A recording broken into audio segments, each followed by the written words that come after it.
There is a silent killer of dreams loose in the world. It doesn't arrive with a thunderclap or a dramatic crash.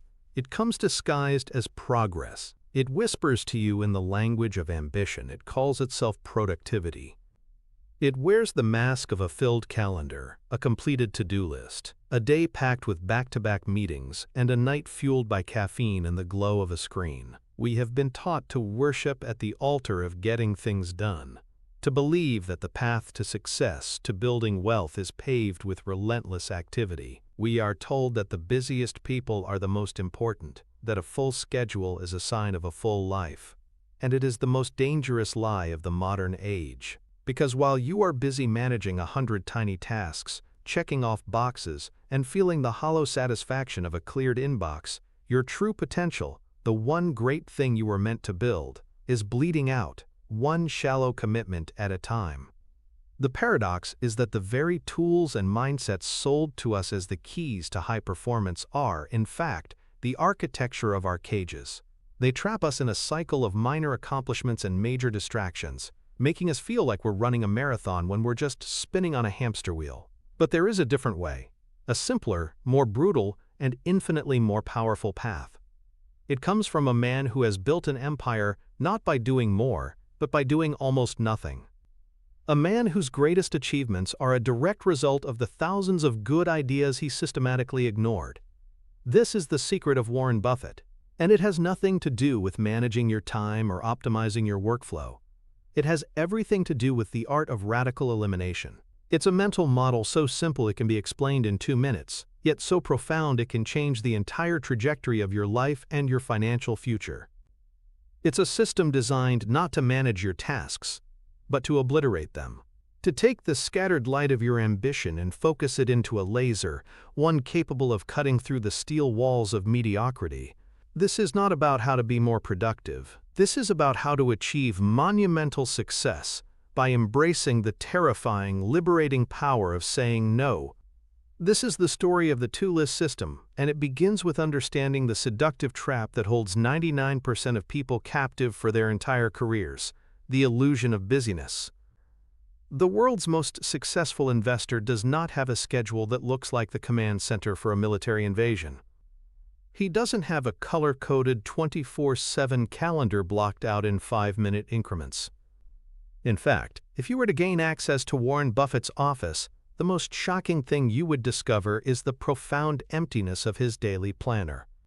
For weeks, even months on end, the pages are a barren wasteland of white space. Bill Gates, upon first seeing Buffett's calendar, was stunned. Gates, at the time, was a paragon of the hyper-scheduled executive mindset, his life a complex mosaic of meetings and obligations. He saw Buffett's empty schedule and realized something fundamental. Being busy is not a proxy for being serious. For Buffett, that empty space wasn't a sign of inactivity. It was the single most valuable asset in his entire wealth management arsenal. It was the strategic allocation of his most finite resource, time for deep thought. While other CEOs were rushing from quarterly reviews to operational meetings, Buffett was in his office, alone, doing the one thing that actually builds empires: reading and thinking. He has famously stated that he spends as much as 80% of his day just reading. He reads annual reports, industry journals, biographies, newspapers. He is not reacting to the urgent. He is patiently, deliberately building a latticework of knowledge, searching for the 1 or 2 critical insights that will lead to a multi-billion-dollar decision. The foundational anecdote that best illustrates his rejection of busyness comes from his longtime friend and partner, Charlie Munger. Munger tells stories of how for decades, people would try to get on Buffett's calendar, to pitch him, to meet with him, to pull him into the vortex of their own urgent agendas. And for decades, Buffett's default answer, delivered politely by his assistant, was no. He wasn't being rude. He was being a ruthless protector of his own cognitive bandwidth. He understood a principle that escapes most ambitious people. Great opportunities are not found in a flurry of activity. They are found in quiet contemplation. They are the result of connecting disparate dots of information that can only be seen when you have the mental space to zoom out. In the 1960s, while running his early investment partnership, Buffett wasn't chasing down dozens of stock tips. He was poring over Moody's manuals, page by dusty page, searching for what he called cigar butt companies, unloved, undervalued businesses that had one last good puff left in them. This work was not glamorous. It was not busy. It was solitary, intellectual deep work. Finding Western insurance securities for a fraction of its intrinsic value wasn't the result of a dozen meetings. It was the result of hundreds of hours of uninterrupted reading and analysis. He wasn't managing a team of hyperactive analysts. He was managing his own focus. This philosophy is so ingrained in his being that it dictates the very structure of Berkshire Hathaway. The corporate headquarters in Omaha is famously lean, with only a few dozen employees. There are no departments for strategic planning or mergers and acquisitions. There are no armies of assistants scheduling endless calls. There is just Warren Buffett and Charlie Munger, two minds with an almost obscene amount of unscheduled time to think about capital allocation and long-term business strategy. They have engineered an entire corporate structure designed to fight the creep of busyness, to eliminate the institutional drag that plagues almost every other major corporation. They understood that in the world of high-stakes decision-making, the person who has the most time to think wins. The illusion of busyness is a disease of the ego. It makes us feel needed, important, productive. Buffett's empty calendar is the cure. It's a testament to a career built not on motion, but on deliberate, decisive action. A clear signal that the true work of building lasting wealth and success happens in the quiet moments of reflection, not in the noisy chaos of a packed day. The reason we fall so easily into the trap of busyness lies deep within our cerebral wiring. Our brains are hardwired with a potent cognitive flaw known as the action bias. This is our innate, often irrational preference for action over inaction, even when evidence suggests that doing nothing is the superior strategy. Think of a soccer goalie during a penalty kick. Statistically, the best strategy is to stay in the center of the goal. But what do nearly all goalies do? They dive to the left or the right. Why? Because the psychological pain of conceding a goal while standing still feels far worse than conceding one while making a valiant, albeit statistically inferior, dive. The action, however fruitless, feels more responsible. This same bias governs our professional lives. When faced with a complex business problem, our instinct is to do something. We call a meeting, we create a task force, we write a new plan. We dive. We rarely consider that the most effective solution might be to wait, to gather more information, to simply think. We mistake activity for control. Compounding this is another psychological gremlin, the mere urgency effect. Research from Columbia University has shown that people consistently choose to perform urgent tasks with short deadlines over important tasks with long deadlines, even when the rewards for the important task are significantly greater. The blinking notification, the ringing phone, the urgent email from a colleague, these things hijack our prefrontal cortex. They create a false sense of accomplishment. Each time we fire off a quick reply or complete a minor, urgent task, we get a small hit of dopamine, the brain's reward chemical. It feels good. It feels productive. In reality, we are becoming addicts, training our brains to prioritize the trivial and immediate over the vital and long-term. This is the very essence of productivity porn. It's a collection of systems and hacks designed to give us more frequent, more efficient dopamine hits from completing trivial tasks, all while the truly important work, the deep work that leads to breakthroughs in your career advice journey, languishes. Warren Buffett's entire operational philosophy is a rebellion against these biases. His disciplined inaction is a conscious override of the action bias. He doesn't just do something. He sits there until he knows with near certainty that he has found the right thing to do. His long-term perspective is a shield against the mere urgency effect. The 50-year horizon of Berkshire Hathaway makes the urgent anxieties of a single fiscal quarter seem utterly insignificant. He is playing a different game, on a different time scale, using a different part of his brain. By understanding these psychological pitfalls, we can see that his method isn't just a quaint personal preference. It's a sophisticated system of psychological self-defense. He has structured his life to starve his brain of the cheap dopamine hits of busyness, forcing it to seek the deeper, more profound satisfaction that comes from solving truly significant problems. This is a crucial mental model for any leader or entrepreneur. Your brain will lie to you. It will tell you that you need to be busy, that you need to respond now, that you need to act. Recognizing this internal siren song for what it is, a cognitive bias leading you toward mediocrity, is the first step toward achieving the kind of focus that underpins any great success story. To escape the gravity of busyness, you cannot simply wish it away. You must install a new operating system, a practical blueprint for distinguishing value-creating action from value-destroying motion. This begins with a process we will call the productivity audit. For 1 full week, you will become the chief financial officer of your own time, tracking every minute as ruthlessly as you would track every dollar in your business. The goal is not just to see where your time goes, but to classify it. You will use 2 categories, inspired by the writer James Clear: motion and action. Motion is when you are planning, strategizing, learning, and preparing. It includes things like reading articles about business strategy, attending meetings to discuss a future project, brainstorming ideas, or organizing your to-do list. Motion feels productive, but it does not by itself produce an outcome. Action, on the other hand, is the type of behavior that will deliver a result.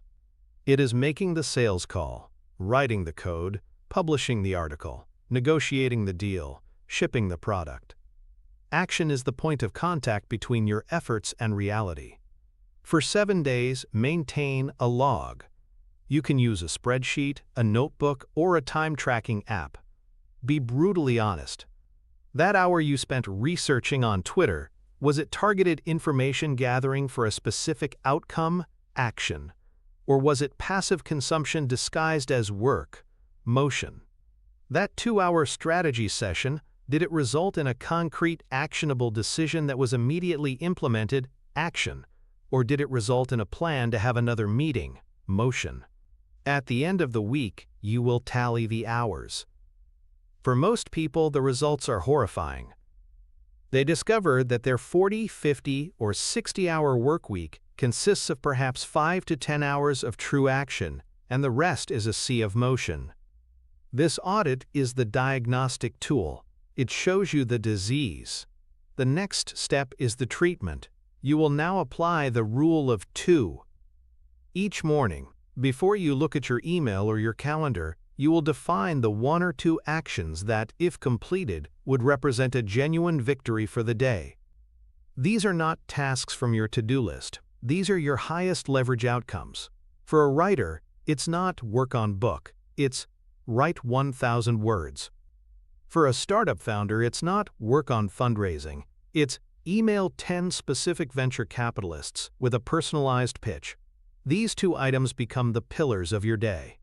You must schedule them, protect that time, and execute them before you allow the world of motion, the emails, the meetings, the urgent requests, to intrude. This mental model flips the conventional time management script. Instead of fitting your important work into the cracks left over by your busy schedule, you build your day around your most important actions and let the noise of motion fill in the margins. It is a simple but profound shift in executive decision-making, moving you from a reactive state to a proactive one. This is how you begin to emulate Buffett's empty calendar. Your calendar might not be empty, but it will be dominated by blocks of time dedicated to high-value action, rather than a confetti of low-value motion. The path of the 99% is paved with good intentions and cluttered with the debris of productivity. It is the path of the individual who believes that success is a direct function of effort expended. This is the entrepreneur who proudly works 18-hour days, fueled by a relentless hustle culture. Their identity is inextricably linked to their exhaustion. They are the first to arrive, the last to leave. Their inbox is at zero, their to-do list is a mile long but meticulously managed with the latest app. They are masters of time management, squeezing every last drop of activity out of every single day. And they are, almost without exception, failing. They are failing not because they lack ambition or work ethic, but because their energy is diffused across 1,000 fronts. They are a floodlight in a hurricane, casting a wide but powerless beam on a chaotic landscape. They are working boy in their business, not law in it. They are answering customer service emails instead of designing a system to handle them. They are manually processing orders instead of defining the long-term business strategy. They are attending every industry networking event, collecting a stack of business cards, but never having the focused time to build a deep, meaningful relationship with a single strategic partner. The disastrous consequence of this approach is a state of perpetual stagnation. The business never grows beyond the founder's personal capacity to hustle. It becomes a prison of their own making, where the only way to increase output is to increase their own hours, leading inevitably to burnout. They mistake motion for traction. A perfect example is the startup founder who tries to build a product, manage marketing, handle sales, and raise capital all at the same time, by themselves. They create a good product, but not a great one. They launch a decent marketing campaign, but it fails to capture the market's attention. Their sales efforts are sporadic and inconsistent. Their fundraising pitch is underdeveloped because they never had a full week to dedicate to it. They achieve a 10% level of success in 10 different areas, which amounts to a 100% certainty of failure. This is the antithesis of the Buffett method. Buffett would identify the single most critical task. In a startup's early days, it is almost always finding product-market fit and getting the first 10 paying customers, and he would chain himself to that task, ignoring everything else. He would let the marketing wait. He would let the fancy corporate structure wait. He would focus all of his energy on the one action that creates the foundation for everything else. The 99% see 100 opportunities and try to capture them all. The 1% see 100 opportunities, identify the one that truly matters, and pursue it with a terrifying single-minded focus that the rest of the world mistakes for inactivity. The financial connection between Buffett's rejection of busyness and his monumental wealth is direct and undeniable. It comes down to the concept of capital allocation, not just financial capital, but mental and temporal capital. For a CEO or an entrepreneur, their focus is the most valuable asset they control. Where they choose to direct it determines the future of the enterprise. A leader trapped in the vortex of busyness is, by definition, a poor capital allocator. Their time is spent on low-return activities. Endless meetings, internal politics, operational minutiae. These are the safe government bonds of time management. They offer a small, predictable feeling of accomplishment, but will never generate exponential returns. This has a tangible impact on a company's balance sheet and income statement. A management team that is perpetually busy fails to see tectonic shifts in the market. They are too focused on optimizing the current quarter's earnings to notice the disruptive technology that will make their entire business model obsolete in 5 years. They spend millions on incremental improvements to existing products instead of investing in the research and development that could lead to a category-defining breakthrough. Their focus on motion over action leads to a bloated cost structure. An organization filled with managers who manage other managers, all engaged in the theater of productivity. In an investment portfolio, this manifests as churn. The busy investor is always watching the news, reacting to every market fluctuation, buying and selling based on short-term sentiment. They are doing a lot, but this activity only serves to enrich their brokers through commissions and the government through capital gains taxes. Their portfolio is a chaotic mess of trades, a reflection of their unfocused mind. Warren Buffett, the master capital allocator, treats his time and focus as his primary investment. By maintaining an empty schedule, he is creating a massive reserve of cognitive capital. When a truly extraordinary opportunity arises, what he calls a fat pitch, he has the mental clarity and the available bandwidth to swing with everything he has. His billion-dollar investment in Coca-Cola in 1988 was not the result of a busy search for opportunities. It was the result of decades of patient learning and a moment of decisive, focused action when the price was right. This approach directly translates into superior financial performance. It allows for the identification of deep, sustainable competitive advantages, or moats, that busy executives overlook. It leads to concentrated investments in high-conviction ideas, which is how fortunes are truly made, as opposed to the over-diversification that guarantees mediocrity. For the individual seeking financial freedom, the lesson is clear. Your earning potential is not tied to how many hours you work, but to the value of the problems you solve. Solving minor problems, no matter how efficiently, will only ever yield minor rewards. To build real wealth, you must dedicate the vast majority of your cognitive resources to solving the most significant, most valuable problems within your reach. That is impossible to do when you are a slave to the illusion of busyness. Eliminating motion and focusing on action is the first step in transforming your personal balance sheet from one of liability-driven activity to one of asset-driven achievement. The anecdote that perfectly captures the raw, brutal heart of Warren Buffett's system for extreme focus is the one that gave the strategy its name. It involves his personal pilot, a man named Mike Flint. Flint had been flying for Buffett for a decade and was having a conversation with his boss about his career goals. He was ambitious, and like many of us, he had a wide range of aspirations and projects he wanted to pursue. Buffett, in his characteristically direct and simple way, decided to guide him through an exercise. He told Flint to take out a piece of paper and write down his top 25 career goals. These could be anything, things he wanted to accomplish in the next few years or over his entire lifetime. Flint took some time and dutifully compiled his list of 25 ambitions. When he was finished, Buffett gave him the second instruction. "Now," he said, "review your list and circle the 5 most important goals, just 5. This was a more difficult task. It required real thought and a confrontation with his truest priorities. Flint deliberated, weighed his options, and finally, he circled his top 5. He now had 2 lists. One contained the 5 goals he had identified as being of the absolute highest importance. The other contained the 20 goals that were also important and desirable, but had not made the final cut. Buffett then asked him, "What about the 20 things you didn't circle? What is your plan for them?" Flint, thinking he was on the right track, replied with the kind of answer that 99% of us would give. "Well, the top 5 are my primary focus, but the other 20 are still very important to me. I'll work on them as I have time. They are still priorities, and I'll devote energy to them intermittently. They are the things I'll get to when I can." It was at this moment that Buffett delivered the lesson that separates his thinking from almost everyone else's. He looked at Flint and said, sternly, "No. You've got it wrong, Mike.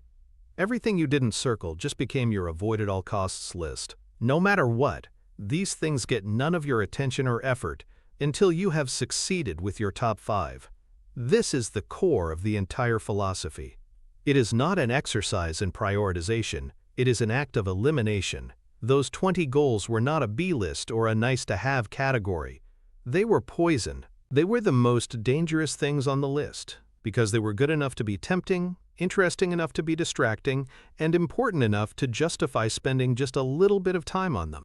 And that little bit of time, that diffusion of energy, was the single greatest threat to accomplishing the top 5. This story is the foundational text of Buffett's approach to focus.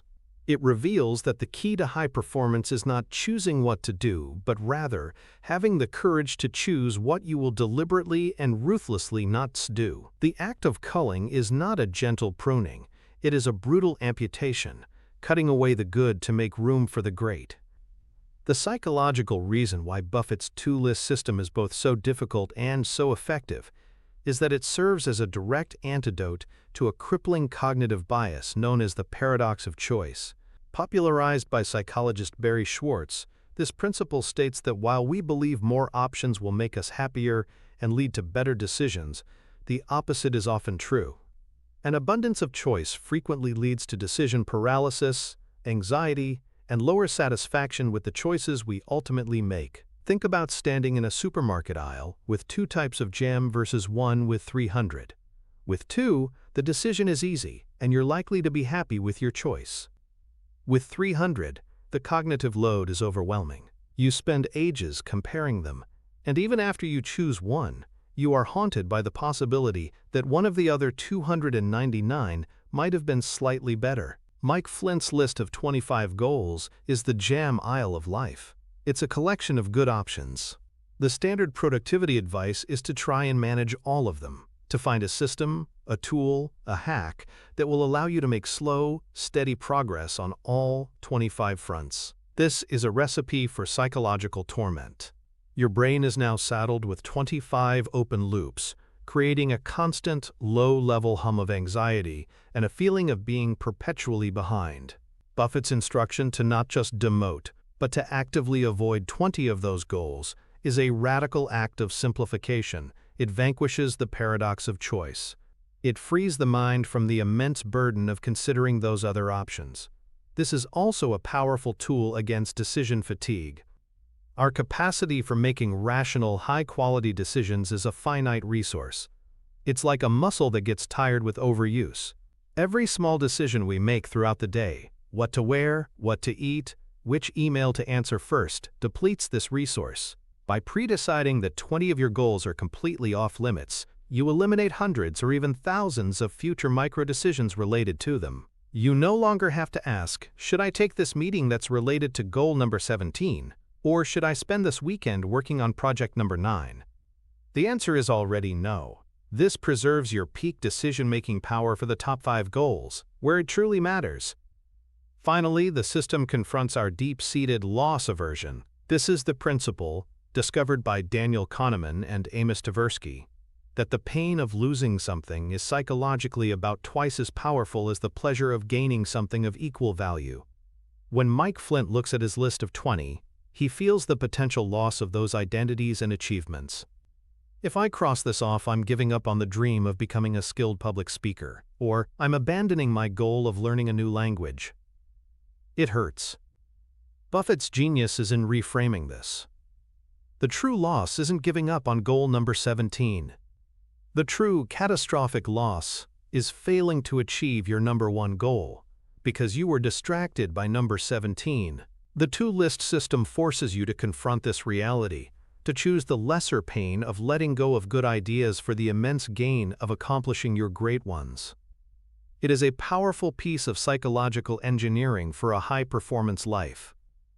To harness the power of this brutal culling in your own life or business, you need to turn the anecdote into a concrete, repeatable process. This is the blueprint for creating and living by your own two-list system.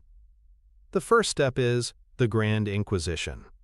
You must give yourself at least 1 hour of uninterrupted technology-free time. Find a quiet space with nothing but a pen and a blank piece of paper. On this paper, you will conduct a brain dump of every single thing you want to accomplish. Don't filter. Don't judge. Write down career goals, personal development goals, financial goals, health goals, relationship goals. Anything and everything that is a claim on your future. Push yourself until you have at least 25 items on this list. This list represents the full scope of your ambition and, simultaneously, the full scope of your potential distractions. The second step is the crucible of consequence. Now, you must subject every item on that list to intense scrutiny to identify your true top 5. This is not about what sounds impressive or what you think you should want. This is about identifying the vital few. Ask yourself a series of clarifying questions for each goal.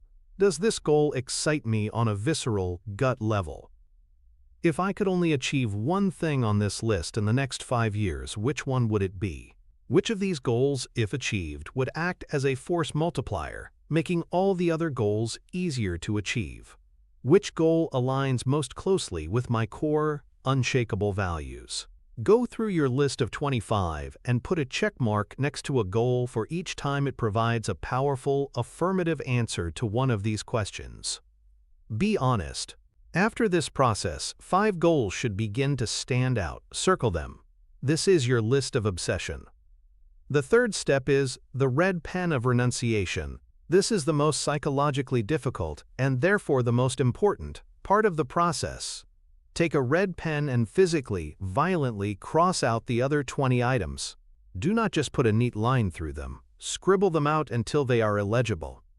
As you do this, say to yourself, "This is not my priority. This is a distraction. This is a threat to what I truly want." This physical act is a commitment device. It sends a powerful signal to your subconscious that these goals are now off limits. You have just created your avoid at all costs list. The final step is building the fortress of focus. Your 2 lists are useless if you don't build a system to enforce them. This means translating your avoid at all costs list into a set of hard rules for your life. For example, if writing a novel was on your avoid list, your rule might be, "I will not attend any writing workshops, buy any books on writing, or spend any time outlining ideas until my top 5 goals are achieved." If start a podcast was on the list, your rule is, "I will immediately decline any invitation to be a guest on a podcast that is not directly related to one of my top 5 goals." These rules become your personal policy, your constitution for decision-making. They automate the act of saying no, protecting you from the temptation of good but not great opportunities, and cementing the brutal act of culling into your daily operations. This is how you move from being a dreamer with a long list of wishes to an executor with a short list of non-negotiable missions. The path of the 99% is the path of the dilettante, the well-meaning dabbler who attempts to be everything to everyone and ends up being nothing to themselves. This is the person who creates the list of 25 goals and sees it not as a field of choices, but as a checklist to be conquered. Their approach is not elimination, but optimization. They buy books on speed reading so they can pursue their goal of reading 100 books a year while also pursuing their startup. They use productivity hacks to time-slice their day into tiny slivers, dedicating 45 minutes to, quote, building their personal brand on social media, followed by an hour of learning to code, followed by 90 minutes of developing a real estate side hustle. They are the embodiment of the phrase, "a mile wide and an inch deep." They collect beginner-level skills the way a child collects stamps, arranging them neatly in a book but never truly understanding or mastering any of them. The disastrous consequence is a life of almosts. They almost launch the business. They almost get fluent in the language. They almost write the book. At every turn, their progress on a primary goal is sabotaged by the siren call of a secondary one. They get their business to the point where it requires their full attention to scale, but that is precisely when they decide it's a good time to start training for a marathon. The grit and focused struggle required to push through the messy, difficult middle of a major project is too daunting, so they retreat to the easy, satisfying feeling of starting something new. In the world of entrepreneurship, this is the shiny object syndrome. It's the founder who builds a minimally viable product, gets a few early customers, and then, instead of dedicating the next 2 years to the unglamorous work of sales and customer support to build a real business, they hear about a new technology like AI or blockchain and decide to pivot the entire company to chase the trend. Their business has a new identity every 18 months.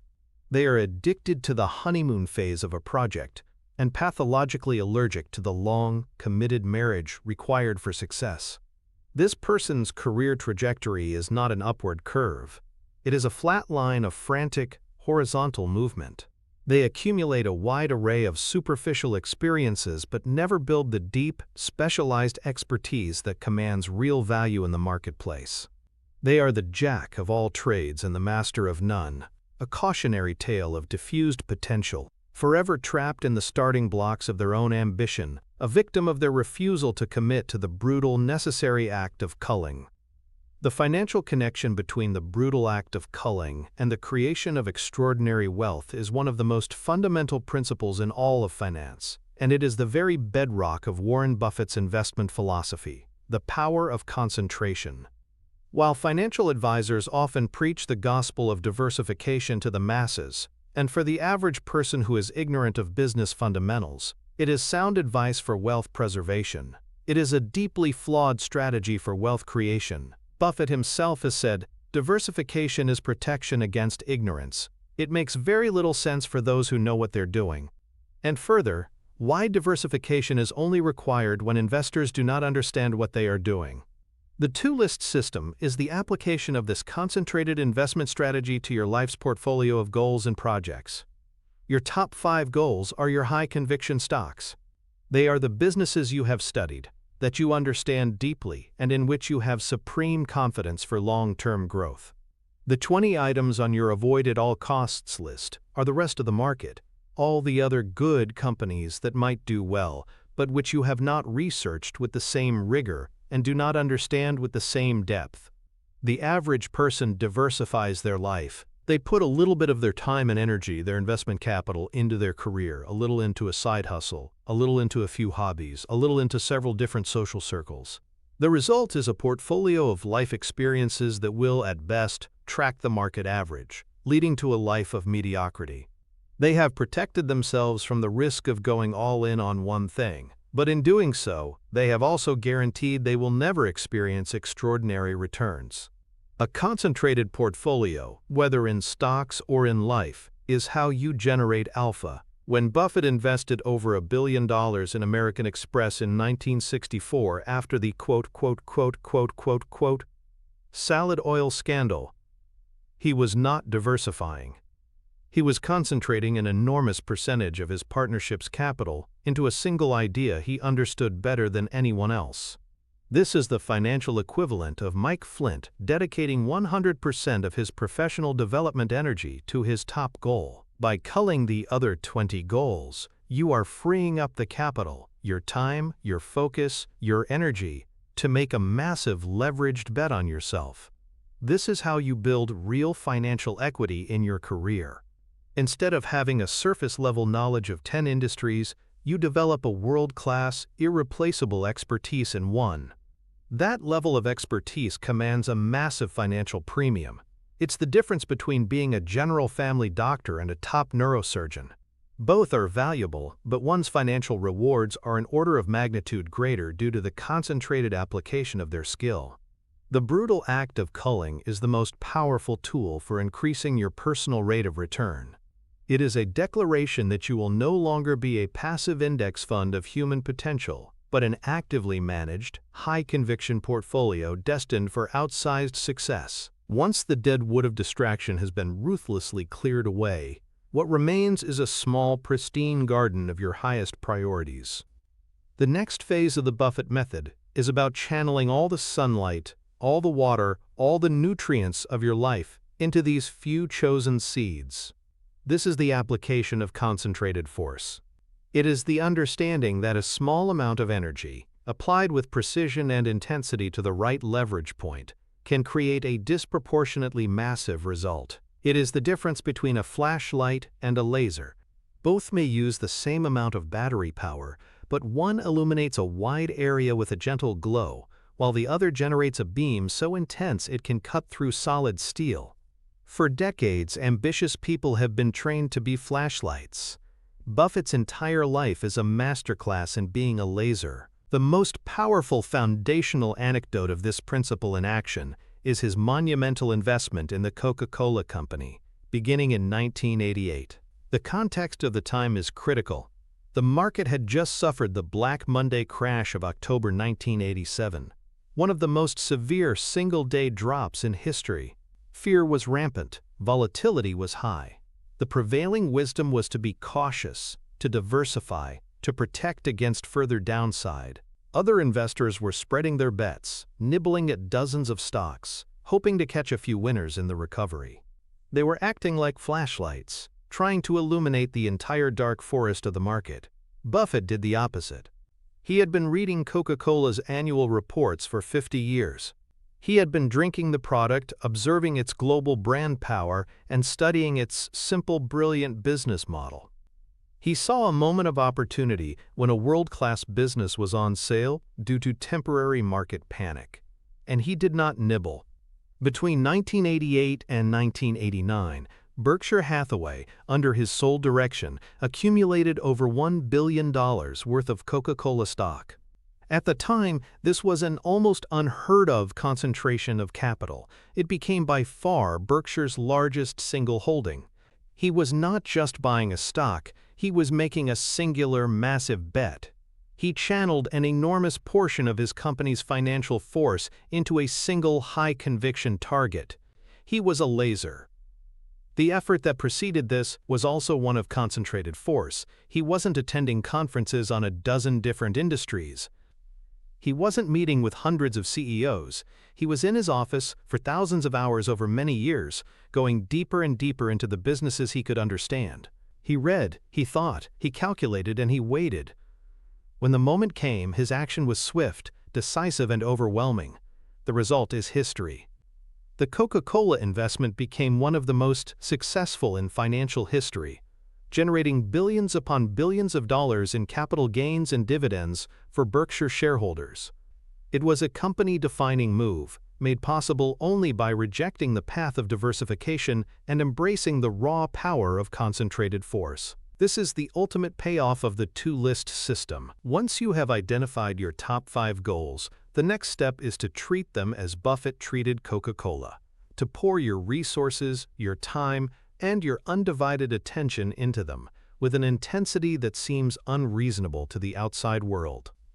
The deep psychological principle that makes concentrated force so effective is the pursuit of what psychologist Mihaly Csikszentmihalyi famously termed flow state. Flow is a state of optimal experience, often described as being in the zone.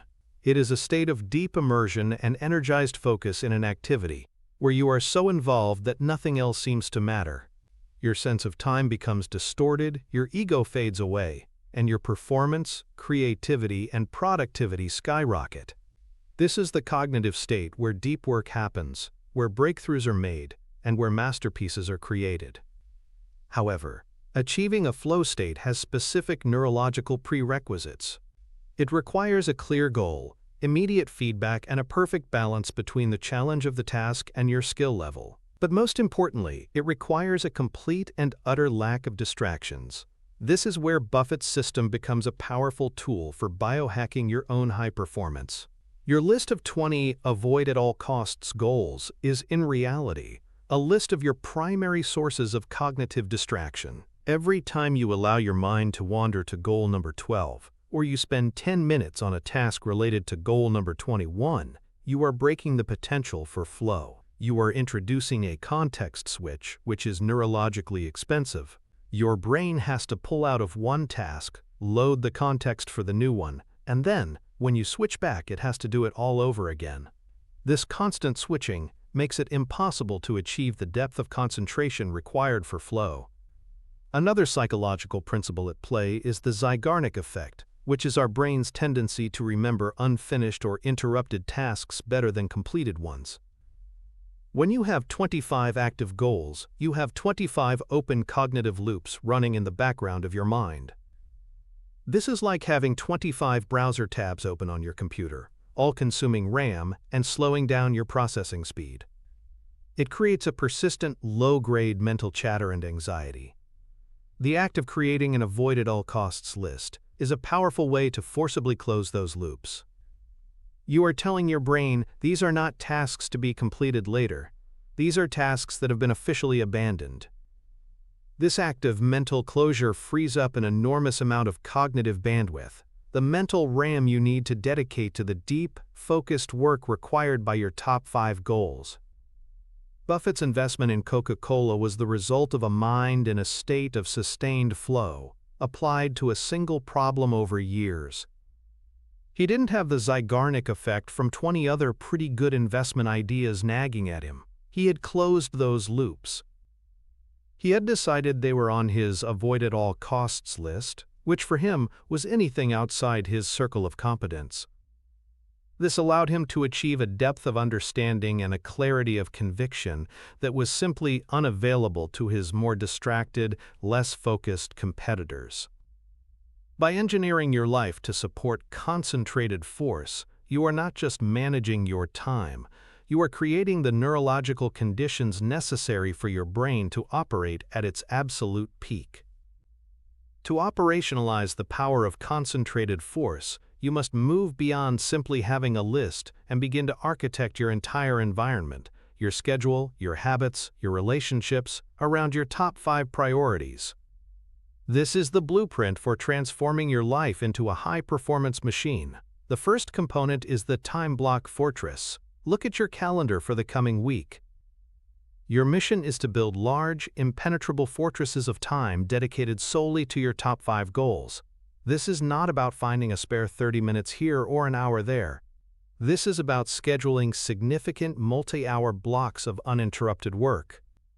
For example, if one of your top 5 goals is to launch a new product, your calendar should have a 4-hour block every single morning labeled Product Development. During this time, your phone is off and in another room. Your email client is closed. Your door is shut. There are no meetings, no calls, no exceptions. This is sacred time. You must defend it as ruthlessly as Buffett defends his schedule. The second component is the systematic shutdown. For everything that is not one of your top 5 goals, but still requires some level of maintenance, e.g., administrative tasks, routine emails, basic life chores, you must systematize and batch them. Do not let them leach into your high-focus time. Create a single 1-hour block at the end of the day to process all your emails at once. Set aside 3 hours on a Sunday morning for all your life admin tasks. Automate bill payments. Delegate any task that can be done by someone else for a reasonable price. The goal is to corral all the low-value, necessary noise into a small, contained box, preventing it from contaminating your peak creative and productive hours. The third and most advanced component is the environment of inevitability. This is about shaping your physical and social environment to make progress on your top 5 goals, the path of least resistance. If your goal is to write a book, turn your home office into a dedicated writing sanctuary and get rid of the television in that room. If your goal is to build a business, join a mastermind group of other serious entrepreneurs who will hold you accountable, rather than spending your time with friends who encourage distraction. You must curate your inputs. Unsubscribe from all email newsletters that are not directly related to your top 5 goals. Mute social media accounts that pull your attention toward your avoid list. You are creating a bubble, a personal ecosystem where the inputs, conversations, and environmental cues all reinforce your primary objectives. This is a CEO mindset applied to your personal life. You are not just a worker executing tasks. You are the architect of a system designed for a specific, high-value output. This blueprint is not about finding more time or being more efficient. It is about being more effective. It is about ensuring that every ounce of your power is being directed, like a laser, at the handful of targets that will truly define your success. The antithesis of concentrated force is the path of the multitasker, the person who wears their ability to juggle a dozen things at once as a badge of honor. This is the 99% who live in a state of perpetual semi-distraction, believing they are being hyper-efficient when they are actually sabotaging their own cognitive capacity. They sit in a meeting while simultaneously answering emails on their laptop and responding to text messages on their phone. They believe they are tripling their productivity. The hard science, however, tells a different story. The human brain is not a multi-core processor. It cannot, in fact, multitask. What it does instead is switch rapidly between tasks, a process known as context switching. And this switching comes at a severe cost. Every time you shift your attention from your meeting to your email, your brain has to disengage from the context of the conversation, load the entire context of your inbox, formulate a reply, and then, when you switch back, it has to reload the context of the meeting. This process is not instantaneous. It burns mental energy and time. Studies have shown that heavy multitasking can lead to a temporary drop in IQ more significant than that from smoking marijuana. It fragments your attention, shatters your ability to think deeply, and dramatically increases the likelihood of making errors. The disastrous consequence for the multitasker is a body of work that is consistently shallow and riddled with mistakes. Their emails are terse and unclear, leading to more back-and-forth communication. Their contributions in meetings are superficial because they were never fully present. The code they write is buggy. The reports they produce are missing key details. They are always busy, but their output is mediocre. They are a human dial-up modem in a world that rewards fiber optic speed and depth. In the world of entrepreneurship, this manifests as a leader who cannot make a clear decision because they are being pulled in too many directions. Their constant multitasking creates a culture of distraction throughout the organization. Meetings are unproductive because no one is paying full attention. Deadlines are missed because of careless errors. The entire company operates with a high level of frantic energy but a low level of actual forward momentum. They are caught in a cycle of putting out small fires, never able to step back and focus the concentrated force required to solve the fundamental problems that are causing the fires in the first place. The multitasker is not a master of efficiency. They are a slave to distraction. They have traded the potential for extraordinary, world-class results in one area for the certainty of mediocre results in many. They are the flashlight, casting a weak and flickering light, forever blind to the incredible power they could have wielded if only they had learned to become a laser. The direct financial connection between applying concentrated force and building wealth can be understood through the business concept of operating leverage. In a business with high operating leverage, e.g., a software company, there are high fixed costs to create the product, but the cost to produce each additional unit is very low. Once the company sells enough units to cover its fixed costs, profits grow exponentially with each new sale. Concentrated force creates a form of personal operating leverage in your career or business. The fixed cost is the difficult, upfront work of architecting your life for deep, uninterrupted focus. It involves saying no, disappointing people, building new habits, and fighting your brain's natural tendency toward distraction. It is hard. Most people are unwilling to pay this price. But once you have paid it, once you have created these systems and fortresses of time, the return on each hour of focused work becomes extraordinary. While your distracted peers are spending an hour to produce 1 unit of value, your focused hour of deep work in a flow state might produce 10 or 20 units of value. You have passed your break-even point, and now your productivity begins to compound at an exponential rate. This translates directly into massive financial advantage. The entrepreneur who applies concentrated force to product development creates a product so superior that it commands a premium price and dominates the market. The freelancer who applies concentrated force to their craft becomes so skilled that they can charge 10 times the hourly rate of their multitasking competitors. The executive who applies concentrated force to a single, critical business negotiation secures a deal that adds hundreds of millions of dollars to the company's value, resulting in a career-making bonus and promotion. In an investment context, this is the difference between being a passive index fund investor and a Warren Buffett. The index investor gets market returns by diversifying across hundreds of stocks, a low-focus strategy. Buffett achieves world-beating returns by applying decades of concentrated learning to identify a handful of superb businesses and then concentrating a huge amount of capital into them. His financial leverage comes from his cognitive leverage. For anyone serious about building wealth, the lesson is that your income is a lagging indicator of the value you create. To dramatically increase your income, you must dramatically increase the value you create. And the most reliable way to do that is to stop diffusing your energy across many low-leverage activities and start concentrating it on the few high-leverage opportunities that can produce exponential returns.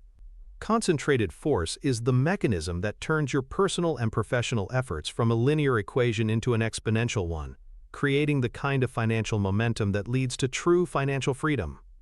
We now arrive at the most counterintuitive and perhaps the most powerful component of Warren Buffett's system, the treatment of the other list. For Mike Flint, these were the 20 goals that he had identified as important and desirable, but that simply weren't in his top 5. The natural human tendency, the one that governs 99% of high achievers, is to view these as a B list, a set of secondary priorities to be worked on when time allows. Buffett's genius was in recognizing that this way of thinking is a fatal trap. These 20 items are not secondary priorities, they are your primary enemies. They must be treated as an avoid-at-all-costs list. They are poison to your true ambitions. The foundational anecdote that best demonstrates this principle of active avoidance is not about a list on a piece of paper, but about Buffett's real-world application of it during one of the greatest financial manias in history, the dot-com bubble of the late 1990s. During this period, the stock market was in a state of collective hysteria. Any company with .com in its name, regardless of its business model, revenues, or profits, saw its stock price soar to unimaginable heights. It was a gold rush, and everyone seemed to be getting rich. Financial commentators, investors, and the general public were all swept up in the frenzy. And in the middle of this, Warren Buffett stood aside. He refused to participate. Berkshire Hathaway did not invest in these high-flying tech stocks. From the outside, it looked like he was missing the opportunity of a lifetime. He was publicly ridiculed. Magazine covers declared him a relic, a dinosaur whose value investing principles were obsolete in the new economy. The pressure to join the party must have been immense. His shareholders were watching their neighbors get rich on stocks he refused to buy. The media was relentlessly questioning his judgment. But Buffett held firm. Why? Because these technology companies, as alluring as they were, fell squarely on his avoid-at-all-costs list.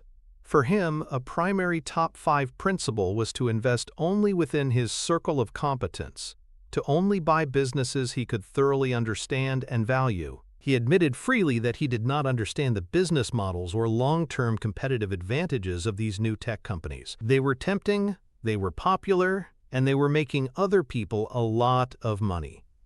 They were, in short, exactly like goals number 6, 7, and 8 on Mike Flint's list. They were the most seductive form of distraction. Buffett's decision was not one of passive ignorance, it was an act of active, disciplined avoidance.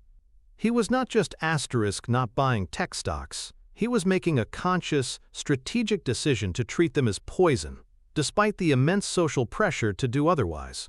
When the bubble inevitably burst in 2000-2001 and the Nasdaq Composite Index lost nearly 80% of its value, wiping out trillions of dollars of speculative wealth, Buffett's discipline was vindicated.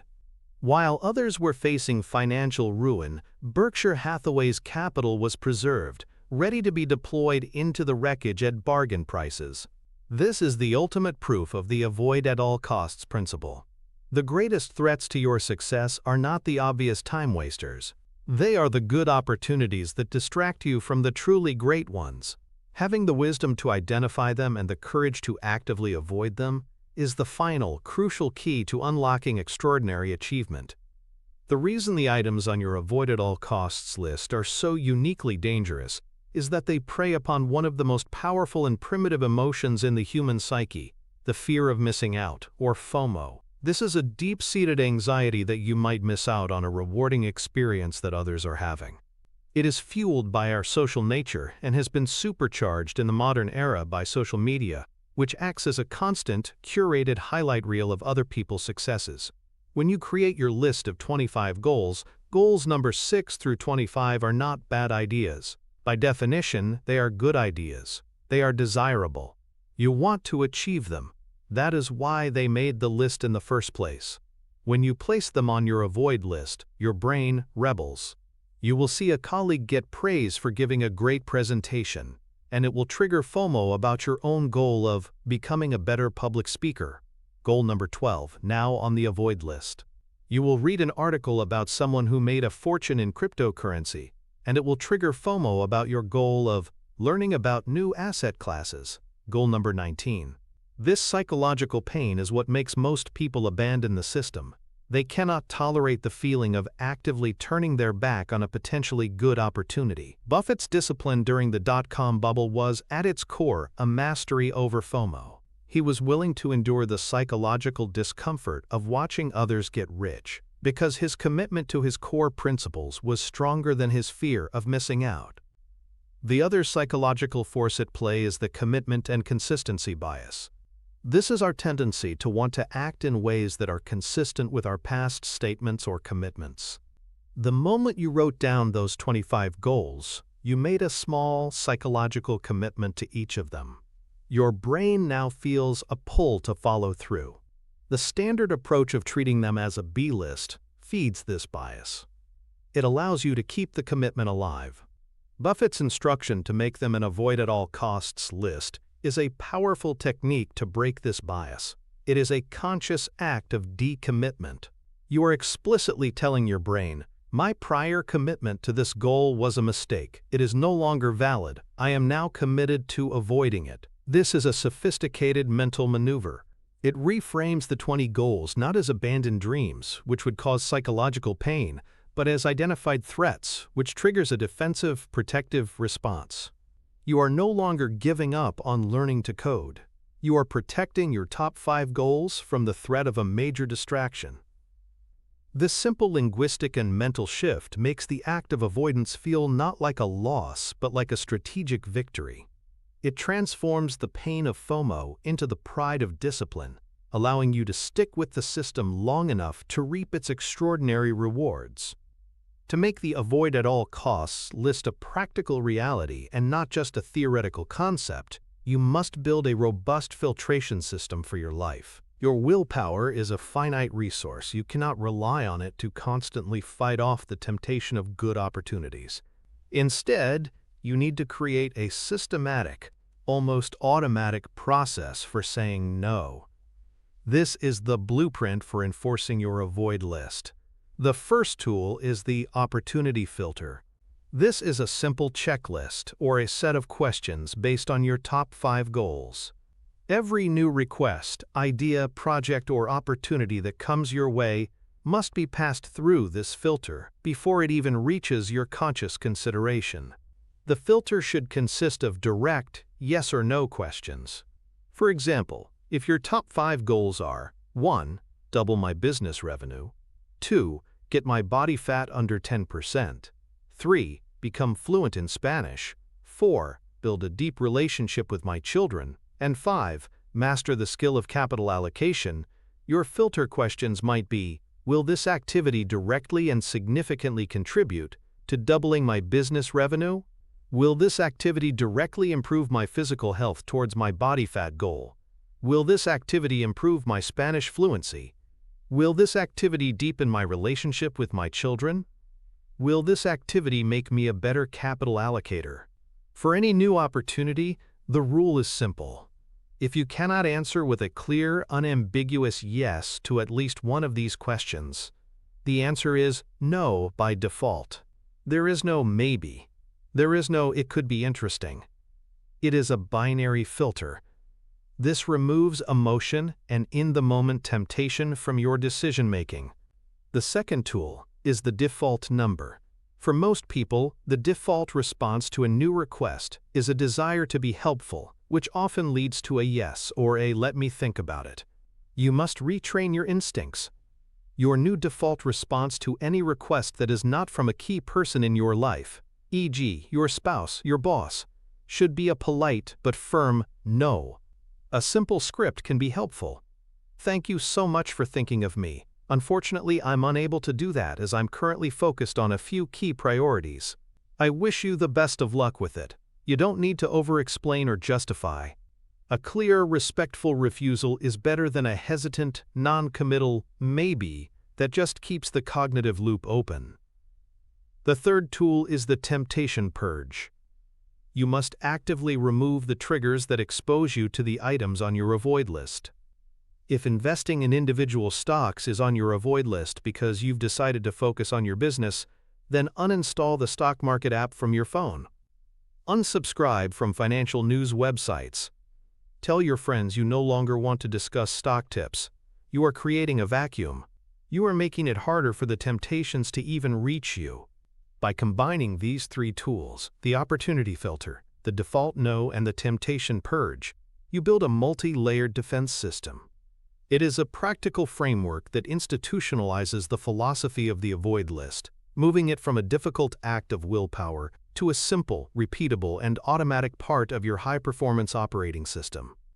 The antithesis of the avoid-at-all-costs mindset is the path of the opportunity chaser, the individual who suffers from a chronic case of shiny object syndrome. This person is a connoisseur of beginnings and an amateur of endings. They are addicted to the thrill of a new idea, the rush of a new project, the promise of a new venture. They are constantly scanning the horizon for the next big thing, convinced that the opportunity they are not currently pursuing is infinitely better than the one they are. Their career path is a graveyard of half-finished projects. They started a blog and wrote 10 posts before abandoning it to launch a podcast. They recorded 5 episodes of the podcast before deciding that a YouTube channel was the real key to success. They built a basic SaaS product but abandoned it before finding product-market fit because they had a game-changing idea for a new mobile app. They are perpetually 70% of the way to a significant accomplishment before a new, shinier object catches their eye and pulls them away. The disastrous consequence of this behavior is that they never build any real equity. They never build financial equity because their businesses never reach profitability or scale. They never build skill equity because they never stick with one thing long enough to achieve mastery. They never build reputation equity because the market sees them as unreliable and unfocused. They are trapped in a self-inflicted cycle of starting over, always climbing the first few feet of a dozen different mountains but never reaching a single summit. This syndrome is particularly rampant in the world of entrepreneurship, where the landscape is constantly shifting and new opportunities appear daily. The opportunity chaser mistakes this abundance of options for a mandate to pursue them. They lack a strong internal compass, their top 5 list, to guide them. As a result, they are constantly reacting to external signals rather than executing a long-term internal strategy. They are a ship without a rudder, tossed about by the winds of the latest trend, their destination changing with every new current. They are often intelligent, creative, and energetic. Their failure is not one of ability, but of discipline. They have not learned the hard lesson that Buffett demonstrated during the dot-com bubble. Your success is defined not by the yeses you say, but by the thousands of tempting, seductive, and shiny no's you are willing to utter in service of a greater goal. The financial connection of the avoid-at-all-costs list is rooted in the most powerful and frequently ignored concept in all of economics: opportunity cost. Opportunity cost is the value of the next best alternative that you give up when you make a decision. Every choice you make has an associated opportunity cost. Every hour you spend on one activity is an hour you cannot spend on any other activity. The 99% are functionally blind to opportunity cost.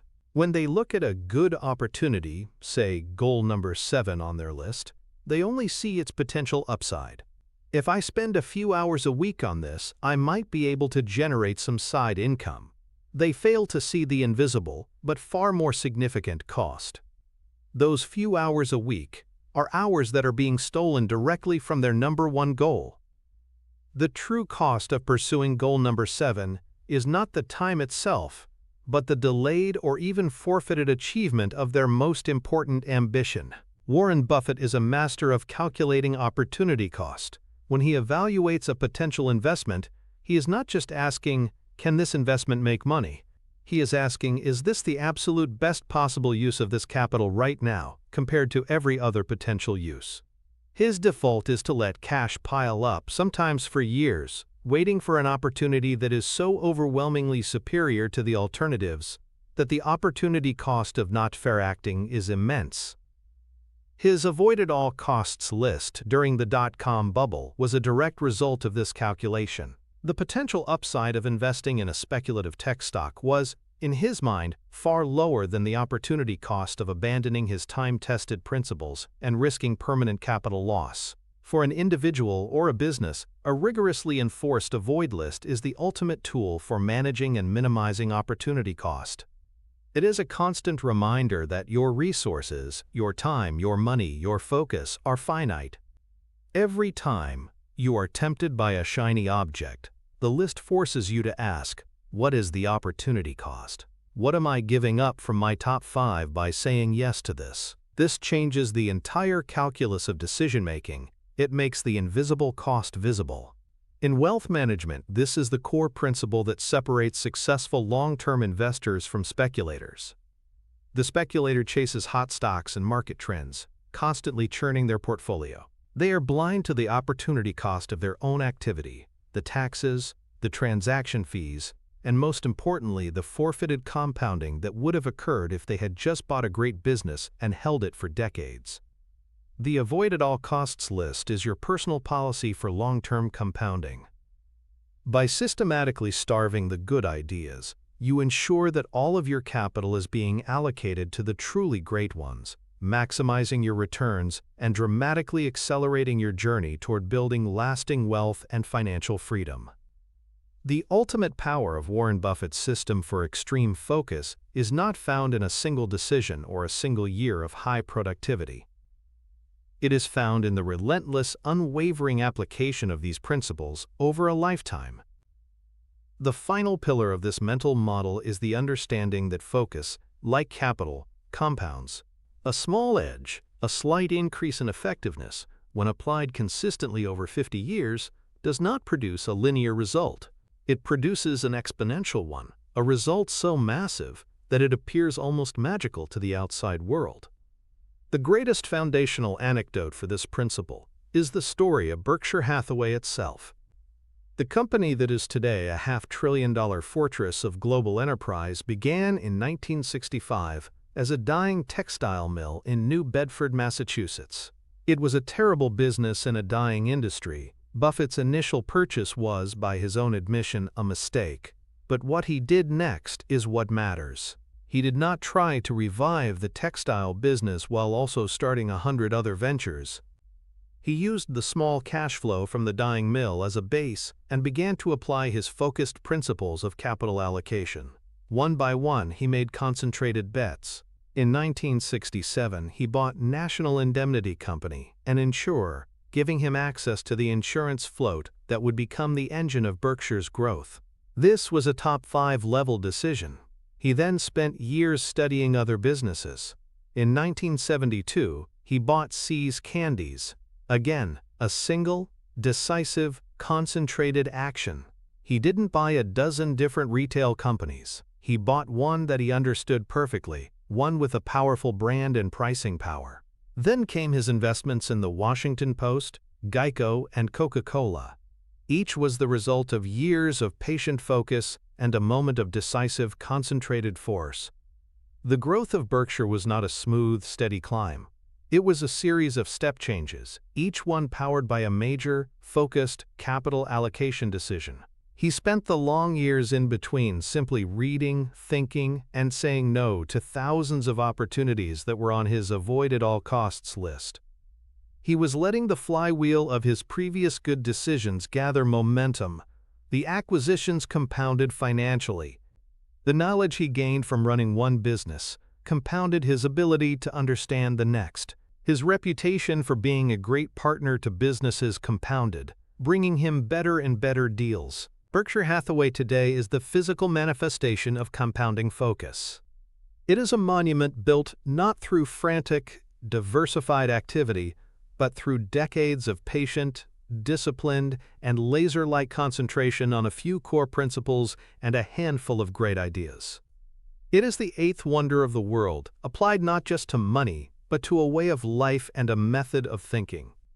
The psychological underpinning of the compounding of focus is best explained by the flywheel effect, a concept developed by business researcher Jim Collins in his book Good to Great. Collins found that great companies did not become great through a single, revolutionary action or a miracle moment. They became great through a long, slow process of pushing a giant, heavy flywheel in a single, consistent direction. At first, the wheel is incredibly difficult to move.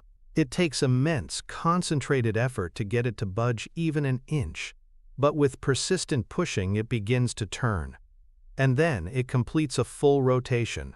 Each subsequent rotation becomes easier, as the flywheel's own momentum begins to work for you. It builds upon itself, and eventually the wheel is spinning so fast that its momentum seems unstoppable. This is a perfect analogy for Buffett's system. Your top 5 goals are the direction in which you are pushing the flywheel. Every time you apply concentrated force, you are giving it a push. Every time you use your avoid-at-all-costs list to say no to a distraction, you are preventing the flywheel from being pushed in a different direction, which would kill its momentum.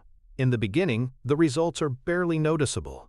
You spend a month focused on your top goal, and it feels like you've made little progress. This is where most people give up. They lack the psychological fortitude for delayed gratification. This is the concept famously studied in the marshmallow test, where children who could resist the temptation of eating one marshmallow now in exchange for 2 marshmallows later went on to have much better life outcomes. The ability to endure the early, unrewarding stages of a long process in pursuit of a much larger, delayed reward is a hallmark of all high achievers. Buffett is the ultimate master of delayed gratification. He is willing to look foolish for years, like during the dot-com bubble, because he is focused on the long-term rotation of his flywheel. He knows that the compounding of knowledge, reputation, and capital requires an unbroken chain of consistent, focused effort. By sticking to the two-list system, you are choosing to be a flywheel pusher, not a jack-in-the-box who pops up in a new spot every few months.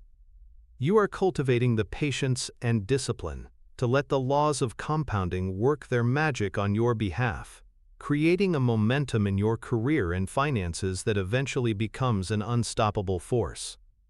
To truly harness the power of compounding focus, you must evolve the two-list system from a one-time exercise into a dynamic, lifelong operating system.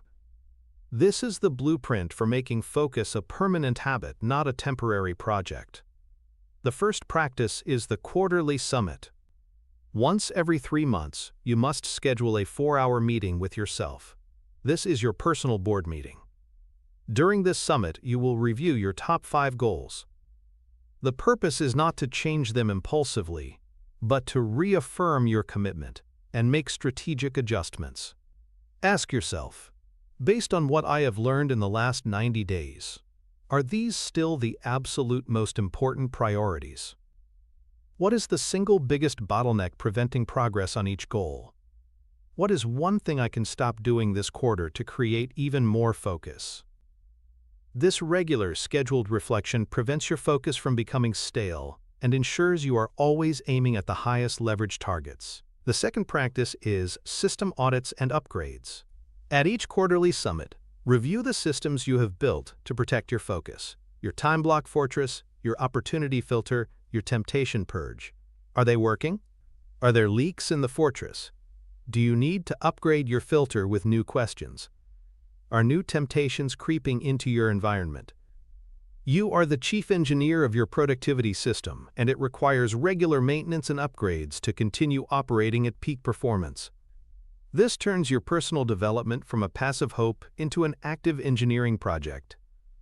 The final and most crucial practice is teaching to learn. The ultimate way to internalize a mental model is to teach it to others. If you are a leader, teach the two-list system to your direct reports. Help them identify their top priorities that align with the team's mission. Make it the operating system for your entire team. This creates a culture of focus. If you are an entrepreneur, use it to define your company's 3 to 5 key objectives for the year, and make it clear that any project or idea that does not serve these objectives is on the company's avoid-at-all-costs list. By championing this way of thinking, you not only make your organization more effective, but you also deepen your own mastery of the principles. This blueprint transforms the two-list system into a virtuous cycle. Regular reviews keep your focus sharp, system upgrades protect your focus, and teaching your focus to others multiplies its impact. This is how you ensure that the flywheel of your life and career doesn't just start spinning, but that it accelerates with each passing year, compounding your success to levels you once thought impossible. The path of the 99% is the path of the lottery ticket buyer. They are not interested in the slow, patient, and guaranteed process of compounding. They seek explosive, overnight results. They are the antithesis of the flywheel pusher. They are constantly searching for a magic button, a secret hack, a get-rich-quick scheme, that will allow them to bypass the hard work of focused effort. Their history is a series of short-lived obsessions with fads and trends. One year they are day trading meme stocks, glued to their screens, convinced they can outsmart the market. When that inevitably fails, they pivot to cryptocurrency, buying obscure coins based on a tip from a stranger on the internet. After losing money there, they jump into dropshipping, then affiliate marketing, then real estate syndication. They never stick with any one thing long enough to develop genuine expertise or build a durable asset. They are always a novice, always starting from scratch, always paying the beginner's tax in each new field they enter.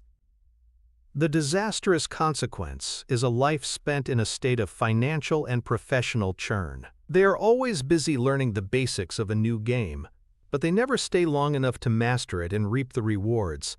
Their net worth yo-yos up and down but never achieves a sustainable upward trajectory. They are addicted to the promise of easy money, and this addiction blinds them to the only reliable path to wealth, the compounding of value through focused, consistent effort. They see someone like Buffett, and they either dismiss his success as luck, or they search for the one weird trick he used, failing to grasp that his secret is a 50-year commitment to a simple, boring, and brutally effective set of principles. The 99% chase outcomes, the 1%, the Buffett acolytes, build processes. They fall in love with the unglamorous, repetitive work of pushing the flywheel another inch every single day, knowing that the compounding of that focus is the most powerful financial force in the universe. Their path is not a series of lottery tickets, but the slow, deliberate construction of a money-printing machine that, once built, will run for a lifetime. The direct financial connection of compounding focus is, quite simply, the master key to all significant wealth creation. It is the principle that explains why 95% of Warren Buffett's net worth was earned after his 65th birthday. It is not just about compound interest on money, it is about the compound interest on everything that matters in a career and a business. When you apply focused effort to a single craft or industry for a decade, your skills don't just add up, they multiply. Your understanding becomes deeper, more nuanced. You start to see connections and opportunities that are invisible to the dilettante.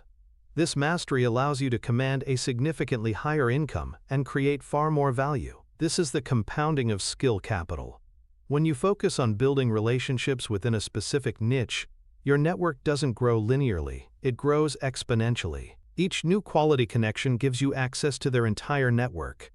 Over time, you become a central node, a person of influence. Opportunities, partnerships, and crucial information start to flow to you effortlessly. This is the compounding of social capital. When you build a business with a focused strategy, every success builds on the last. Your brand reputation compounds, making each subsequent sale easier. Your customer data compounds, allowing you to make smarter product decisions. Your initial profits can be reinvested back into the business, compounding your growth rate. This is the compounding of business capital. This is the ultimate financial advantage. While the opportunity chaser is constantly starting over, liquidating their small gains in one area to fund their entry into another, the focused individual is building an ever-growing, interconnected fortress of assets. Their skill, their network, and their business all reinforce each other, creating a powerful moat that is nearly impossible for a newcomer to breach. This is the endgame of any serious business advice or wealth management strategy. It is not about finding the next hot trend. It is about choosing a valuable direction and then having the discipline to push the flywheel in that direction without fail for a very, very long time. The astronomical financial rewards are not the goal. They are simply the inevitable byproduct of a life lived in accordance with the unbreakable law of compounding focus. You have just spent this time acquiring more than a productivity hack. You've been given the master blueprint for operational focus, the very mental model that separates the good from the truly legendary. You now possess the logical framework and the psychological tools to take the scattered energy of your ambition and forge it into a weapon of unparalleled effectiveness. You understand how to diagnose the illusion of busyness, how to perform the brutal but necessary act of culling, how to apply concentrated force like a laser, how to defend against the poison of good but not great opportunities, and how to harness the unstoppable power of compounding over time. This is the system for execution. But this laser-like focus, this power of elimination, is only one pillar in the architecture of a titan's mind. The most powerful engine in the world is useless if it's aimed at the wrong target. Knowing what to focus on is a separate, equally critical skill.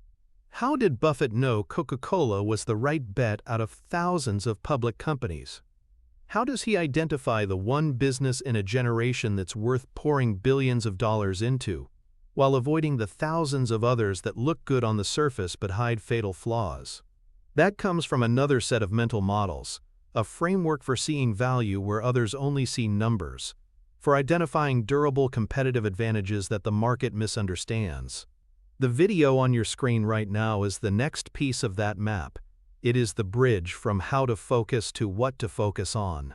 It is the link that connects the engine of execution you've just built to the guidance system that will steer you toward unimaginable opportunities.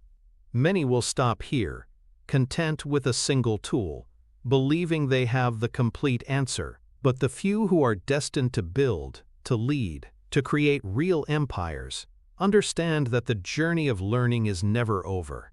They know that a single weapon doesn't win a war, a full arsenal does. The choice to click isn't about watching another video, it is a declaration of who you are.